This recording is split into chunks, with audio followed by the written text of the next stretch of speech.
I'll be reading from the Bible, Genesis 2 and 3, 3 and 4. The fall of man. Now the serpent was more subtle than any other wild creature that the Lord God had made. He said to the woman, "Did God say, 'You shall not eat of any tree of the garden'?" And the woman said to the serpent, "We may eat of the fruit of the trees of the garden, but God said, 'You shall not eat of the fruit of the tree which is in the midst of the garden, neither shall you touch it, lest you die.'" But the serpent said to the woman, "You will not die, for God knows that when you eat, your eyes will be opened, and you will be like God, knowing and both good and evil." So when the woman saw that the tree was good for food, and that it was a delight to the eyes, and that the tree was to be desired to make one wise, she took of its fruit and ate. And she also gave some to her husband, and he ate. Then the eyes of both were opened, and they knew that they were naked, and they sewed fig leaves together and made themselves aprons. And they heard the sound of the Lord walking in the garden in the cool of the day, and the man and his wife hid themselves from the presence of the Lord God among the trees of the garden. But the Lord God called to the man and said to him, "Where are you?" And he said, "I heard the sound of you in the garden, and I was afraid, because I was naked, and I hid myself." He said, "Who told you that you were naked? Have you eaten of the tree of which I commanded you not to eat?" The man said, "The woman whom you gave to be with me, she gave me the fruit of the tree, and I ate."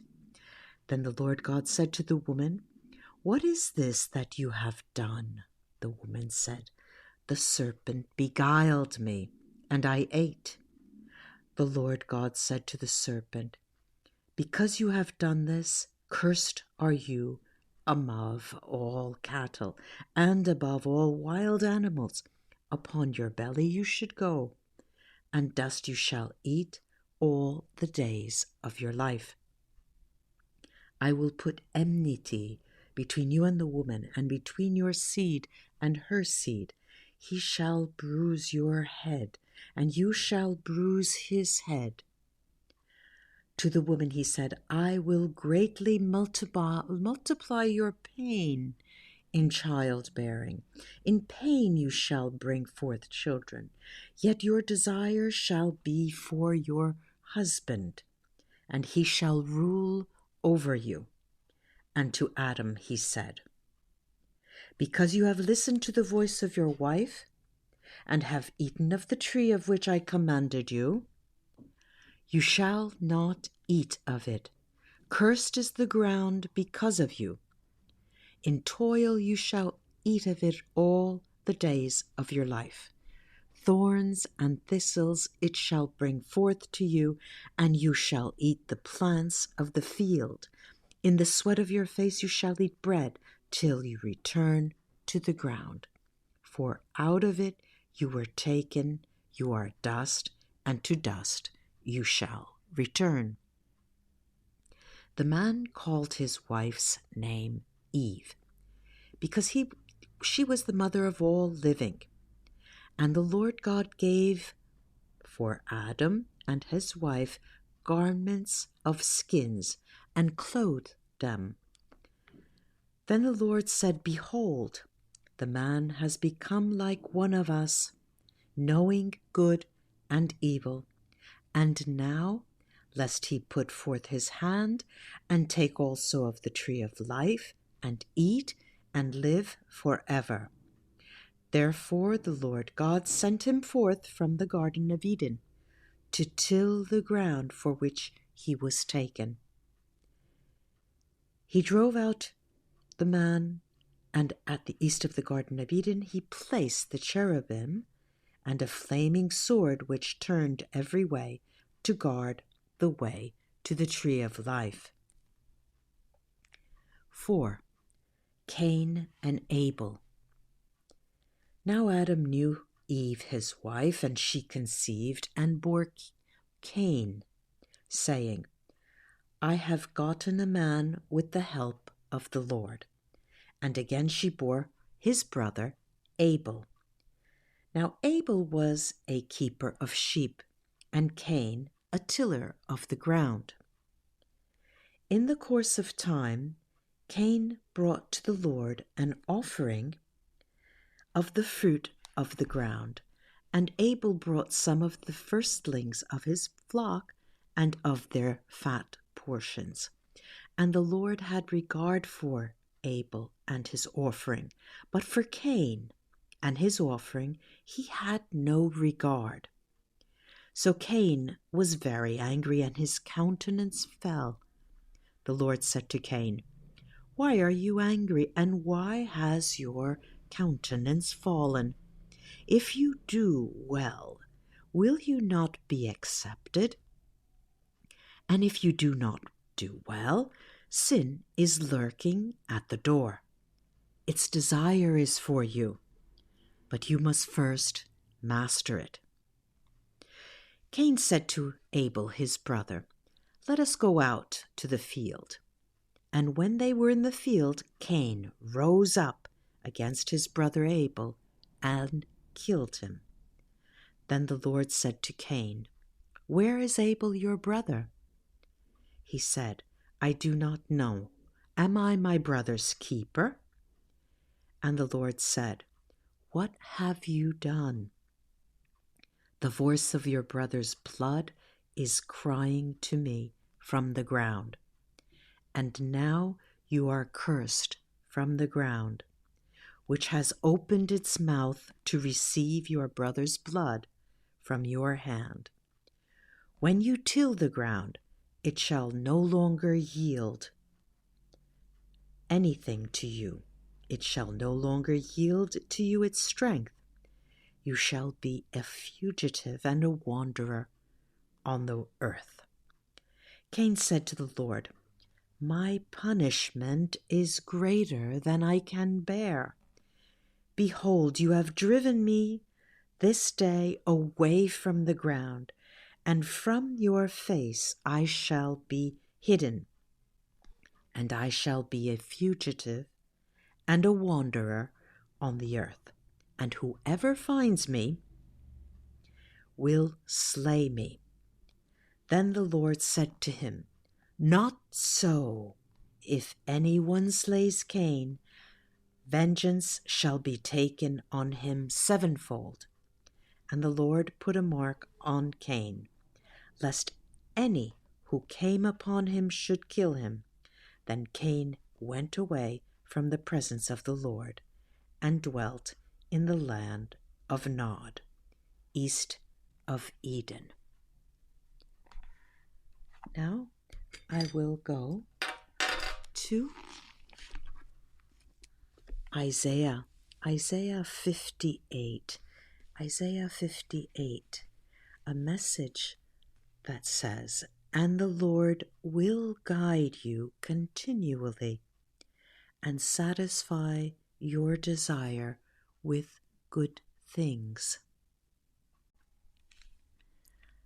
And now, with the candles of the church alight and the bells ringing for the time at this time of day behind me in Rome, I'll continue and talk about the beginnings of civilization in Genesis. Cain knew his wife, and she conceived and bore Enoch. And he built a city and called the name of the city after the name of his son Enoch. To Enoch he was born Irad, and Irad was the father of Mehuel, and Mehuyan the father of Methusha, and Methusha of the father of Lamech. And Lamech took 2 wives. The name of the one was Ada, and the name of the other Zillah. Ada bore Jabal, and was the father of those who dwell in tents and have cattle. His brother's name was Jubal. He was the father of all those who play the lyre and pipe. Zillah bore Tubal Cain. He was the forger of all instruments of bronze and iron. The sister of Tubal Cain was Naamah. Lamech said to his wives, Ada in Zillah, hear my voices. Your wives of Lamech, hearken to what I say. I have slain a man for wounding me, a young man for striking me. If Cain is avenged sevenfold, truly Lamech 27-fold. And Adam knew his wife again, and she bore a son and called his name Seth, for she said, God has appointed to me another child instead of Abel, for Cain slew him. To Seth also a son was born, and he called his name Enosh. At that time men began to call upon the name of the Lord. Adam's descendants to Noah. 5 in Genesis. This is the book of the generations of Adam. When God created a man, he made him in the likeness of God. Male and female he created them, and he blessed them and named them man when they were created. When Adam had lived 130 years, he became the father of a son in his own likeness, after his image, and named him Seth.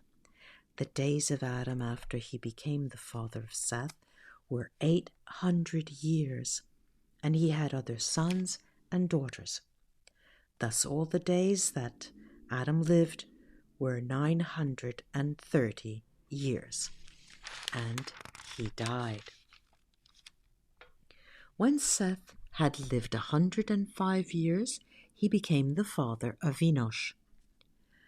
Seth lived after the birth of Enosh 807 years, and had other sons and daughters. Thus all the days of Seth were 912 years, and then he died. When Enosh had lived 90 years, he became the father of Kenan. Enosh lived after the birth of Kenan 815 years, and had other sons and daughters. Thus all the days of Enosh were 905 years, and he died. When Kenan had lived 70 years, he became the father of Mahalalel. And this goes on to bring us to further closer to ourselves in time. And it ends up with Noah, the birth of Noah. Lamech lived after the birth of Noah 595 years and had other sons and daughters. Thus all the days of Lamech were 777 years, and he died. After Noah was 500 years old, Noah became the father of Shem, Ham, and Japheth. 4 in the book of Genesis. When men began to multiply on the face of the ground, and daughters were born to them, the sons of God saw that the daughters of men were fair, and they took to wife some of them as they chose. Then the Lord said, My spirit shall not abide in man forever, for he is flesh, but his days shall be 120 years. The Nephilim were on the earth in those days, and also afterward, when the sons of God came in to the daughters of men, and they bore children to them. These were the mighty men that were of old, the men of renown. The Lord saw that the wickedness of man was great, was great in the earth, and that every imagination of the thoughts of his heart was only evil continually. And the Lord was sorry that he had made man on the earth, and it grieved him to his heart. So the Lord said, I will blot out man, whom I have created from the face of the ground, man and beast and creeping things and birds of the air, for I am sorry that I have made them. But Noah found favor in the eyes of the Lord. These are the generations of Noah. Noah was a righteous man, blameless in his generation. Noah walked with God, and Noah had 3 sons, Shem, Ham, and Japheth. Noah makes the ark as God commands. The Bible reads, Now the earth was corrupt in God's sight, and the earth was filled with violence. And God saw the earth, and behold, it was corrupt, for all flesh had corrupted their way on the earth. And God said to Noah, I have determined to make an end of all flesh, and the earth is filled with violence through them. Behold, I will destroy them with the earth. Make yourself an ark of gopher wood. Make rooms in the ark, and cover it inside and out with pitch. This is how you are to make it. The length of the ark, 300 cubits, its breadth 50 cubits, and its height 30 cubits. Make a roof for the ark, and finish it to a cubit above, and set the door of the ark in its side. Make it with lower, second, and third decks. For behold, I will bring a flood of waters upon the earth, to destroy all flesh in which is the breath of life from under heaven. Everything that is on earth shall die, but I will establish my covenant with you, and you shall come into the ark, you, your sons, your wife, and your sons' wives with you. And of every living thing of all flesh you shall bring 2 of every sort into the ark. To keep them alive with you, they shall be male and female. Of the birds according to their kinds, and of the animals according to their kinds, of every creeping thing on the ground according to its kind. 2 of every sort shall come in to you, to keep them alive. Also take with you every sort of food that is eaten, and store it up, and it shall serve as food for you and for them. Noah did this. He did all that God commanded him. Now comes the great flood. Then the Lord said to Noah, Go into the ark, you and all your household, for I have seen that you are righteous before me in this generation. Take with you 7 pairs of all clean animals, the male and his mate, and a pair of the animals that are not clean, the male and his mate. And 7 pairs of the birds of the air also, male and female, to keep their kind alive upon the face of all of the earth.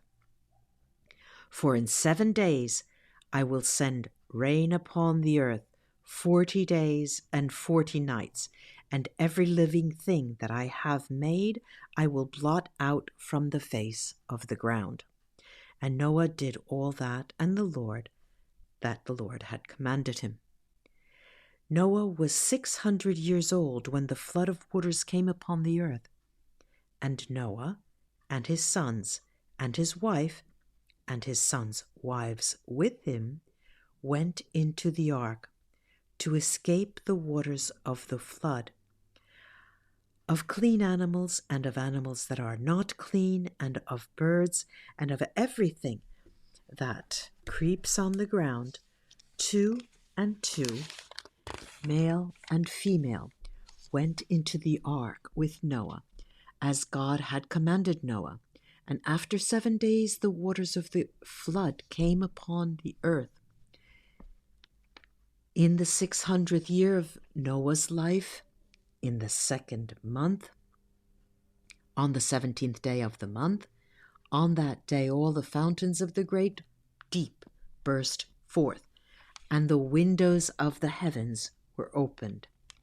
And rain fell upon the earth 40 days and 40 nights. On the very same day Noah and his sons, Shem and Ham and Japheth, and Noah's wife and the 3 wives of his son were with them entered the ark, they and every beast according to its kind, and its cattle went into the ark. And every creeping thing that creeps on the earth according to its kind, and every bird according to its kind, every bird of its every sort. They went into the ark with Noah, 2 and 2 of all flesh, in which there was the breath of life. And they that entered, male and female of all flesh, went in as God had commanded, and the Lord shut him in. The flood continued 40 days upon the earth, and the waters increased and bore up the ark, and it rose high above the earth. The waters prevailed and increased greatly upon the earth. And the ark floated on the face of the waters, and the waters prevailed so mightily upon the earth that all the high mountains under the whole heaven were covered. The waters prevailed above the mountains, covering them 15 cubits deep. And all flesh died that moved upon the earth, birds, cattle, beasts, all swarming creatures that swarm upon the earth, and every man. Everything on the dry land, in whose nostrils was the breath of life, died. He blotted out every living thing that was upon the earth of the ground, man and animals and creeping things and birds of the air. They were blotted out from the earth. Only Noah was left, and those that were with him in the ark, and the waters prevailed upon the earth 150 days. At a certain time the flood subsides. But God remembered Noah and all the beasts and all the cattle that were with him in the ark, and God made a wind blow over the earth. And the waters subsided, the fountains of the deep and the windows of the heavens were closed. The rain from the heavens was restrained, and the waters receded from the earth continually. At the end of 150 days the water had abated. And the 7th month, on the 17th day of the month, the ark came to rest upon the mountains of Ararat, and the waters continued to abate until the 10th month. In the 10th month, on the 1st day of the month, the tops of the mountains were seen. At the end of 40 days, Noah opened the window of the ark which he had made, and sent forth a raven, and it went to and fro until the waters were dried up from the entire earth. Then he set forth a dove from him to see if the waters had subsided from the face of the ground. But the dove found no place to set her foot. And she returned to him in the ark, for the waters were still on the face of the earth. So he put forth his hand and took her and brought her into the ark with him. And the dove came back to him in the evening, and behold, in her mouth a fleshly plucked olive leaf. So Noah knew that the waters had subsided from the earth. Then he waited another 7 days and set forth the dove, and she did not return to him any more. In the 601st year, in the 1st month, the 1st day of the month, the waters were dried from off the earth. And Noah removed the covering of the ark, and looked, and behold, the face of the ground was dry. In the 2nd month, on the 27th day of the month, the earth was dry. Then God said to Noah, "Go forth with the ark, you and your wife and your son and your son's wives with you. Bring forth with you every living thing that is with you of all flesh, birds and animals, and every creeping thing that creeps on the earth, that they may breed abundantly on the earth and be fruitful and multiply upon the earth." So Noah went forth, and his sons and his wife and his sons' wives with him. Every beast, every creeping thing, and every bird, everything that moves upon the earth, went forth by the families out of the ark. God made then a promise to Noah. Then Noah built an altar to the Lord, and took of every clean animal, of every clean bird, and offered burnt offerings on the altar. And when the Lord smelled the pleasing odor, the Lord said in his heart, "I will never again curse the ground because of man, for the imagination of man's heart is evil from his youth. Neither will I ever again destroy every living creature as I have done. While the earth remains, seed time and harvest, cold and heat, summer and winter, day and night shall not cease." There you are, and I will be back with another reading from Genesis onwards. I hope you've enjoyed this. Like and share it. Namaste, and until you hear my voice again, bye-bye.